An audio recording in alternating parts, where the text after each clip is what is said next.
अपनी गायकी से भोजपुरी के दर्शकों का मनोरंजन करने वाले और उनके दिलों पर राज करने वाले पवन सिंह की गायकी से एक बार फिर भोजपुरी के दर्शक झूमने पर आतुर हो गए हैं।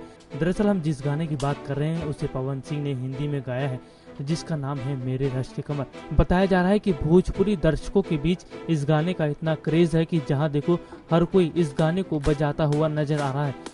सबसे बड़ी बात तो यह है कि भोजपुरी के युवा दर्शक ज्यादा से ज्यादा इस गाने को डाउनलोड कर रहे हैं और इसे सुन रहे हैं। दरअसल पवन सिंह का ये गाना हिंदी में है। गौर करने वाली बात तो यह है कि मेरे रश के कमर को मशहूर गायक अरिजीत सिंह ने भी हिंदी में गाया है और इसी से मिलता जुलता गाना पवन सिंह ने भी गाया है। लेकिन अब अरिजीत सिंह और पवन सिंह के बीच चैलेंज लग गया है कि दर्शक किसके गाने को ज्यादा पसंद करेंगे। वैसे देखा जाए तो दर्शकों ने पवन सिंह के इस गाने को अभी तक 60 लाख से ज्यादा बार देखा है। वहीं अरिजीत सिंह के इस गाने को दर्शकों ने लगभग 1 करोड़ से ज्यादा बार YouTube पर देख लिया है। अब देखने वाली बात तो यह है कि पवन सिंह अपनी गायकी से अरिजीत सिंह को हरा पाएंगे या नहीं, ये तो आने वाले वक्त में ही पता चल पाएगा। नेक्स्ट 9 न्यूज रूम से राहुल की रिपोर्ट।